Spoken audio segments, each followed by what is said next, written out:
नमस्कार सगळ्यांना. श्री स्वामी समर्थ. तर आता श्रावण महिना सुरू होत आहे आणि आपल्या प्रत्येकाची इच्छा असते की श्रावण महिन्यामध्ये शिवलीला अमृत या ग्रंथाचं 7 दिवसाचं पारायण करावं. आता हे 7 दिवसाचं पारायण कसं करावं, त्याचबरोबर हे पारायण करताना कोणत्या नियमाचं पालन करावं आणि हे पारायण करताना अचानक जर मासिक धर्म आला तर मग कसं करावं, त्याचबरोबर बघा हे पारायण गर्भवती महिलांनी करावं का, या संदर्भात संपूर्ण माहिती मी तुम्हाला आज सांगणार आहे. आता बघा श्रावण महिना जो आहे तो 13 ऑगस्टला सुरू होणार आहे आणि त्यानंतर 11 सप्टेंबरला संपणार आहे. तर या पवित्र महिन्यामध्ये आपल्याला भगवान शिवांची सेवा करायची असते, उपासना करायची असते, तसेच जप, तप, नामस्मरण या महिन्यामध्ये करायचं आहे.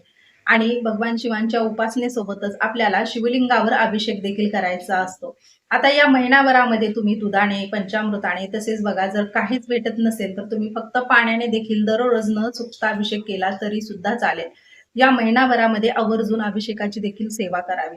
आता बघा या महिन्यामध्ये भरपूर जणांची इच्छा असते की शिवलीला अमृत या ग्रंथाचं पारायण करावं. तर आता हे पारायण कसं करावं हे थोडक्यात सांगते. तर बघा शिवलीला अमृत या ग्रंथाचं पारायण केल्याने आपल्या घरातील ज्या काही समस्या आहेत, सांसारिक अडचणी आहेत, तसेच बघा भरपूर जणांच्या घरामध्ये कटकटी होत असतात, पती पत्नीमध्ये जमत नाही, सततचे वाद होत असतात. तर अशा घरामध्ये शिवलीला अमृती या ग्रंथाचं पारायण आवर्जून करावं. शिवलीला अमृत या ग्रंथाचं जर संकल्पयुक्त सेवा केली तर तुमच्या घरामध्ये खरंच खूप शांतता तयार होते. त्याचबरोबर पती पत्नीमध्ये एकोपा तयार होतो. त्यामुळे तुम्हाला सांगते की संकल्पयुक्त 7 दिवसाची आवर्जून सेवा करावी. त्याचबरोबर आर्थिक समस्या ज्या आहेत तर त्याचं देखील निवारण होतं. कर्ज जर झालेलं असेल तर तुम्ही ते कर्जाचं निवारण होण्यासाठी म्हणजे तुम्हाला सांगते मी संकल्पयुक्त तुम्ही या सगळ्या सेवा कराव्या आणि संकल्प करताना आवर्जून तुम्हाला ज्या काही इच्छा आहेत तर त्या सांगून सेवेला बसायचं आहे. त्या सगळ्या इच्छा पूर्ण होतात. त्यामुळे तुम्ही आवर्जून 7 दिवसाचं संकल्पयुक्त शिवलीला अमृत या ग्रंथाचं पारायण करावं. आता हे पारायण कसं करावं, तर बघा श्रावण महिना 13 तारखेला सुरू होणार आहे, गुरुवार आहे. अगदी तुम्ही त्या दिवशी जरी सुरू केलं तरी चालेल किंवा एखाद्या सोमवारी. कारण बघा श्रावण महिन्यामध्ये पूर्ण दिवस जे आहेत तर ते शुभ दिवस असतात. या महिन्यामध्ये कोणताही वेळ आणि काळ बघायची गरज नाही. जर मनामध्ये आलं की मला आज पारायण करायचं आहे तर तुम्ही करू शकता. कारण कोणताही वेळ आणि काळ बघायची गरज नाही. कारण अत्यंत पवित्र हा महिना असतो. या महिन्यामध्ये कोणतंही पारायण जर करायचं असेल तर तुम्ही आवर्जून करावं. त्याचबरोबर बघा आता गुरुवारी श्रावण महिना सुरू होणार आहे तर तुम्ही गुरुवारी करू शकता किंवा सोमवारी. आणि महिलांसाठी मी सांगते की सगळ्या ताईंना मी एकच विनंती करते की जेव्हा पारायण करायचं आहे त्यावेळेस तुमच्या मासिक धर्माची जी तारीख आहे तर ती येऊन जाऊ द्या आणि त्यानंतर मग पारायण अगदी तुम्ही शेवटच्या दिवशी जरी सुरू केलं तरी चालेल. त्यामुळे सांगते की तुम्ही जेव्हा पारायण करत आहात त्यावेळेस जर अचानक मासिक धर्म आला तर तुमच्या पारायणामध्ये खंड पडू शकतो. कारण ते पारायण थांबवावं लागतं. किंवा एखादं तुमच्या घरात जर वाचणारे असतील तर मग तुम्ही करू शकता. कारण ते पारायण जे आहे तर ते नंतर कंटिन्यू करण्यासाठी तुमच्या मिस्टरांना किंवा मुलगी मोठी असेल, मुलगा मोठा असेल तर त्यानं वाचलं तर चालेल. मग अशा पद्धतीने करायचं असेल तर करू शकता. पण एक तर महत्त्वाचं तुम्हाला सांगते की जर तुम्ही सुरुवात केली आहे तर शेवट देखील तुम्हीच करावा. म्हणून तुम्हाला सांगते की तुमचा जो मासिक धर्म आहे तर तो येऊन जाऊ द्या आणि त्यानंतर मग पारायणाला सुरुवात करा. अशा पद्धतीने तुम्ही या पारायणाची सेवा करावी. त्याचबरोबर आता सर्वांना प्रश्न पडलेला असतो की आता सुरुवात कधी करायची, हे तुम्हाला सांगितलं आहे की मी कोणत्याही दिवशी तुम्हाला जेव्हा मासिक धर्म येऊन जाईल त्यानंतर तुम्ही सुरुवात करावी. त्याचबरोबर भरपूर ताईंना प्रश्न पडलेला असतो की नियम कोणते आहेत. आता नियमाचं बघा तर प्रत्येक ग्रंथ आहे तो ग्रंथ पवित्रच असतो आणि आपल्याला देवाची उपासना करायची असते. त्यामुळे नियम तर पाळावेच लागतात. त्यामुळे तुम्हाला सांगते अत्यंत प्रभावी हा ग्रंथ आहे आणि या ग्रंथाचे पारायण करताना आपल्याला नियम तर पाळावेच लागतात. त्याचबरोबर श्रावण महिना आहे आणि भरपूर जण असे आहेत की श्रावण महिन्याचा पूर्ण 1 महिन्याचा उपवास धरतात. त्यामुळे तुम्हाला सांगते की या पवित्र महिन्यामध्ये आपल्याला नियम पाळूनच पारायण करायचं आहे.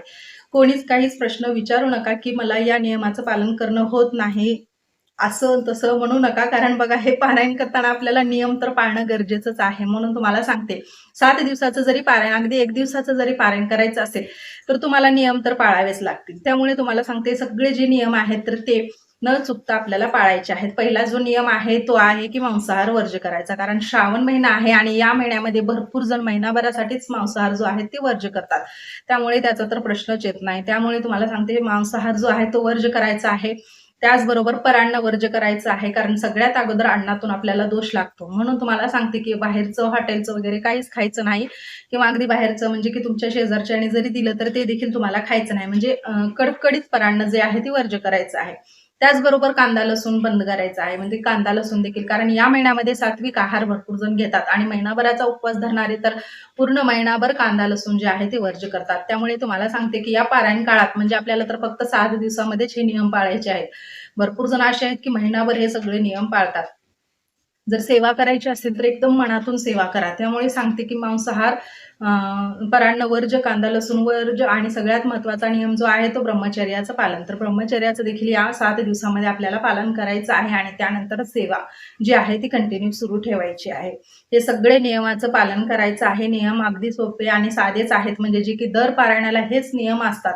फक्त स्वामी चरित्र सारामृताचं जेव्हा पारायण करतो तेव्हाच कोणत्या नियमाचं आपण पालन करत नाहीत, पण बाकी सगळ्या ग्रंथाला हे नियम जे आहेत तर ते लागू होतात. त्यामुळे तुम्हाला सांगते की हे सर्व नियम पाळूनच आपल्याला पारायण करायचं आहे. आता पारायण करताना मांडणी करावी का? तर हो, अगदी तुम्हाला जर मांडणी करायची असेल तर तुम्ही करू शकता आणि जर नसेल करायची तर नाही केलं तरी चालेल. जागेवर ज्या ठिकाणी शिवलिंगाची स्थापना केली आहे त्या ठिकाणीच तुम्ही दररोज बेल अर्पण करा, भस्म अर्पण करा, हळदी कुंकू अक्षदा फूल अर्पण करा आणि त्यानंतर बघा अभिषेक जर करायचा असेल तर अभिषेक देखील करू शकता. दररोज अभिषेक केला तरी चालेल, नसेल करायचा तुम्ही पहिल्या दिवशी केला आणि लास्टच्या दिवशी केला तरी चालेल. अशा पद्धतीने तुम्ही मांडणी नाही केली तरी चालेल. आणि मांडणीच जर करायची असेल तर देवघरामध्ये तुम्हाला चौरंग घ्यायचं आहे, त्यावर पांढरं वस्त्र किंवा लाल वस्त्र अंथरून जे शिवलिंग आहे तर तेवढंच छोटंसं वस्त्र पांढरं घ्यायचं आहे आणि त्यावर शिवलिंगाची स्थापना करायची आहे आणि पहिल्या दिवशी अभिषेक करायचा आहे. आणि शिवलिंगाची स्थापना करायची अगोदर गणपती बाप्पाची आपल्याला स्थापना करायची आहे, म्हणजे मांडणी करताना अगोदर गणपती बाप्पांची पूजा करून मग आपल्याला मांडणीला सुरुवात करायची आहे. मांडणी केल्यानंतर देखील आपल्याला बेलपत्र अर्पण करायचं आहे, अभिषेक करायचा आहे, त्याचबरोबर भस्म अर्पण करायचं आहे, फूल अर्पण करायचं आहे, धोत्र्याचं फूल किंवा फळ भेटलं तर अतिशय उत्तम ते देखील अर्पण करायचं आहे. आणि ही सगळी मांडणी झाल्यानंतर साईडलाच आपल्याला ग्रंथाची देखील मांडणी करायची आहे आणि ग्रंथ देखील 7 दिवस आपल्याला उचलायचा नाही. 7व्या दिवशी मग ग्रंथ जो आहे तो हलवू शकता. 7 दिवस आपल्याला ग्रंथ जो आहे तो जागेवरच ठेवायचा आहे. अशा पद्धतीने तुम्ही मांडणी करू शकता. आणि जर तुम्हाला फक्त ग्रंथाचीच मांडणी करायची असेल तर शिवलिंग जे आहे ते जागेवरच ठेवा. पहिल्यांदा गणपती बाप्पांची पूजा करा, मग शिवलिंगाची करा आणि ग्रंथाची नंतर पूजा करून ग्रंथ ज्या ठिकाणी तुम्ही मांडणी केली आहे त्या ठिकाणीच ठेवा. अशा पद्धतीने देखील तुम्ही पारायण करू शकता, म्हणजे मांडणी करू शकता. अगदी ग्रंथाची जरी मांडणी केली तरी चालेल, म्हणजे ग्रंथ जो आहे तो एका अशा जागी ठेवा की ज्या ठिकाणी तुम्हाला हलवता येणार नाही किंवा सारखं सारखं त्याला हात लावता येणार नाही. अशा ठिकाणी ग्रंथाची मांडणी करा आणि वाचन देखील व्यवस्थित करता यावं अशा पद्धतीने ग्रंथाची मांडणी करा. आणि मग मांडणी झाल्यानंतर मग तुम्हाला पहिल्या दिवशी 2 अध्यायाचं पठण करायचं आहे. आता शिवलीला अमृत या ग्रंथामध्ये एकूण 15 अध्याय आहेत, पण 15वा अध्याय जो आहे तो वाचता येत नाही, म्हणजे वाचला जात नाही, म्हणून आपल्याला फक्त 14 अध्यायाचं पारायण करायचं असतं. आता 7 दिवसाचं पारायण करताना 2-2 अध्यायाचं पठण करायचं असतं. तर पहिल्या दिवशी 2 करा, दुसऱ्या दिवशी 2-2, कारण 2 अध्याय पण भरपूर मोठे आहेत आणि हे अध्याय वाचायला आपल्याला 1 ते 1.5 तास लागू शकतो, कारण भरपूर जणांचं वाचन जे आहे ते हळूहळू असतो. प्रत्येक जणाला असं फास्ट वाचता येत नाही, त्यामुळे सांगते 1 ते 1.5 तास धरून चला आणि 1 ते 1.5 तास आपल्याला वाचन करायला वेळ लागू शकतो. आणि हे वाचन झाल्यानंतर मग मात्र तुम्ही आरती करू शकता आणि त्यानंतर घरामध्ये जो काही नैवेद्य बनवला आहे तर तो नैवेद्य तुम्हाला दाखवायचा आहे. अशा पद्धतीने तुम्हाला हे पारायण 7 दिवसाचं संपन्न करायचं आहे. आता या पारायण काळामध्ये जर अचानक कोणाला मासिक धर्म आला तर काय करावं? या अगोदर पण पहिल्यांदा मी तुम्हाला सांगितलंच आहे की शक्यतो मासिक धर्म येऊन जाऊ द्या आणि त्यानंतर मग सेवा करा. कारण बघा हे जे पारायण करतो आहोत तर त्यावेळेस अचानकच जर त्यामध्ये खंड पडला तर ते आपल्याला देखील कुठेतरी बरं वाटत नाही. त्यामुळे तुम्हाला सांगते की मासिक धर्म येऊन जाऊ द्या आणि त्यानंतर सेवेला सुरुवात करा.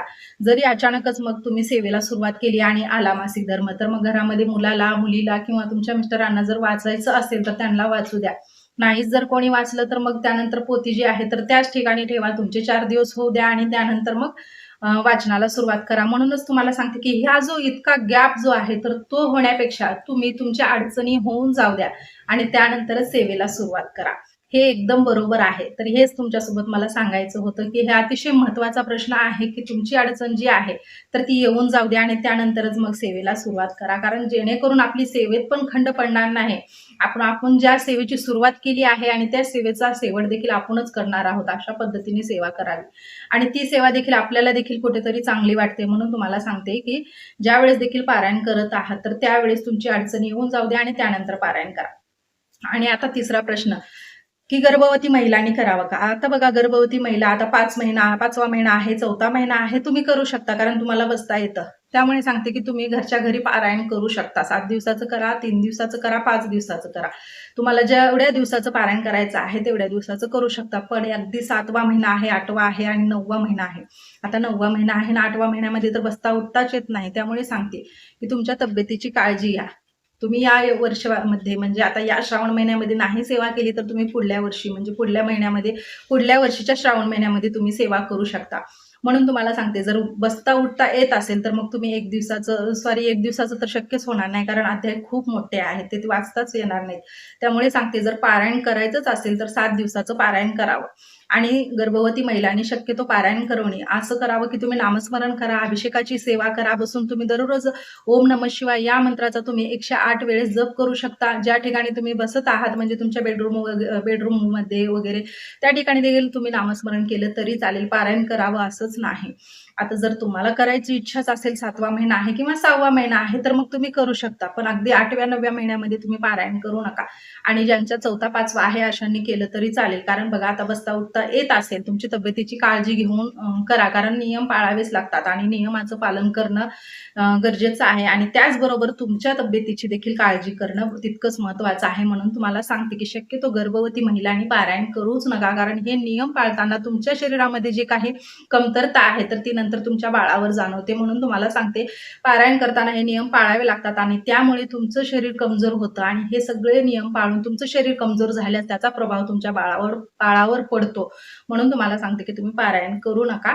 तुम्ही फक्त नामस्मरण करा, अभिषेकाची सेवा करा. असेल शक्य जर थोडासा वेळ तर तुम्ही शिवलीला अमृत या ग्रंथाचा अध्याय 11वा पठण करा. अशा पद्धतीने तुम्ही सेवा करू शकता. 108 बेलपत्र अर्पण करून तुम्ही शिवाचे 108 नाम जे आहेत म्हणजे शिव अष्टोत्तर नामावली तर त्याचं पठण करू शकता. या साध्या साध्या सेवा तुम्ही करू शकता. पण पारायण जे आहे तर ते करू नका असं मला तर वाटतं. बाकी तुमची इच्छा आहे. त्यानंतर बघा आता हे सगळं पारायण झाल्यानंतर आपल्याला उद्यापन तर करायचंच असतं. तर आता उद्यापनाच्या दिवशी काय करावं, तर बघा उद्यापनाच्या दिवशी तुम्ही शेवटच्या दिवशी पांढरे म्हणजे तांदूळ, पांढरी वस्तू कोणतीही पण शक्यतो तांदूळ जे आहेत तर ते दान द्यावेत. आता एखाद्या गुरुजींना मंदिरामध्ये जाऊन दिलं तर चालेल. पण बघा मला तर काय वाटते असं मंदिरामध्ये पण आपण देऊ शकतो. पण त्यानंतर जर तुम्ही एखाद्या गरजू व्यक्तींना म्हणजे आता बघा अनाथ आश्रमामध्ये किंवा एखाद्या वृद्धाश्रमामध्ये तुम्ही जर जाऊन शेवटच्या दिवशी जर दान दिलं म्हणजे अन्नदान किंवा वस्त्रदान दिलं तर अतिशय प्रभावी सेवा आहे. सगळ्यात प्रभावी सेवा हीच आहे की अन्नदान आणि वस्त्रदान. जर तुम्ही अन्नदान कोणत्याही गरजू व्यक्तींना म्हणजेच की तुम्ही वृद्धाश्रम आणि अनाथ आश्रमामध्ये जर शेवटच्या दिवशी जाऊन तुम्ही 1 किलो 1.25 किलो जो यथाशक्ती जितकं होईल तितकं तुम्ही जर अन्नदान दिलं तर अतिशय खूप म्हणजे खूप प्रभावी सेवा तुमच्याकडून ही घडून जाईल आणि याचं फळ तुम्हाला आयुष्यात कुठे ना कुठे प्राप्त होणारच आहे. म्हणून तुम्हाला सांगते की शेवटच्या दिवशी या श्रावण महिन्यामध्ये तुम्ही आवर्जून अन्नदान कोणतेही दानधर्म द्यावं. अन्नदान, वस्त्रदान आणि ते वस्त्र जे आहे तर ते पांढऱ्या रंगाचंच असावं. त्याचबरोबर तांदूळ तर पांढरेच असतात म्हणून तुम्हाला तांदळाचं देखील दान द्यायचं आहे. अशा पद्धतीने शेवटच्या दिवशी तुम्ही अन्नदान करावं. बघा तुम्ही हे उद्यापन करून बघा, कुठेतरी तुम्हाला देखील इतका आनंद होईल आणि त्याचा अनुभव तुम्हाला नक्की तुमच्या आयुष्यामध्ये कुठेतरी समोर तुमच्या आडवं नक्की येईल की मी या गोष्टीचं दान केल्यामुळे मला या सेवेचं फळ भेटलं आहे असं हे तुम्हाला देखील अनुभवायला भेटेल. म्हणून तुम्हाला सांगते की मोठं घरामध्येच उद्यापन करण्यापेक्षा तुम्ही अशा गरजू व्यक्तींना जर मदत केली तर खूप म्हणजे खूप महत्त्वाची सेवा घडून जाईल. म्हणून तुम्हाला सांगते शेवटच्या दिवशी तुम्ही अन्नदान म्हणजेच की एखाद्या गरजू व्यक्तींना अन्नदान द्यावं. आता बघा घरामध्ये येऊन त्यानंतर घरामध्ये म्हणजे सकाळीच अगोदर घरामध्ये तुम्ही जो काही नैवेद्य बनवला आहे घरामध्ये भाजी पोळी वरण भात हे जे बनवलं आहे तर ते तुम्हाला शिवलिंगाला म्हणजेच की आपल्या शिवलिंगाला नैवेद्य ठेवायचा आहे. त्याचबरोबर शिवलीला अमृत या ग्रंथाला देखील नैवेद्य दाखवायचा आहे आणि त्यामध्ये गोडाचा पदार्थ तुम्ही खीर बनवू शकता, शिरा बनवू शकता, पुरणपोळी बनवली तरी चालेल, कोणताही गोडाचा पदार्थ तुम्ही बनवू शकता. आणि अशा पद्धतीने घरामध्ये देखील नैवेद्य दाखवायचा आहे आणि त्यानंतर मग मंदिरामध्ये किंवा वृद्धाश्रम अनाथ आश्रमच सांगते मी तर तुम्हाला की कारण त्या ठिकाणी इतके गरीब असतात बघा, त्यांना अन्न देखील खाण्यासाठी म्हणजे भेटत नसतं व्यवस्थित आणि कोणती तरी म्हणजे एखादी फुलाची पाकळी म्हणल्यासारखं असं आपल्याकडून एखादी मदत देखील होईल. त्यामुळे तुम्हाला सांगते की जर उद्यापन करायचं असेल तर अशा पद्धतीनेच करावं. तर या पद्धतीने उद्यापन केल्यानंतर मग आपण पण घरी येऊन उपवास सोडावा म्हणजे आपण जे पारायण काळामध्ये नियम पाळले होते तर ते आपले संपतील इथेच म्हणजेच पारायणाच्या उद्यापनाच्या दिवशी.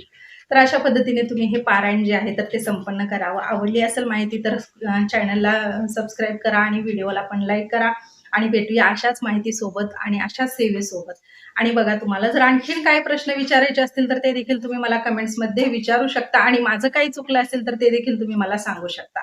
तर अशीच माहिती तुमच्यासोबत मी घेऊन येत राहीन. तर धन्यवाद आणि श्री स्वामी समर्थ.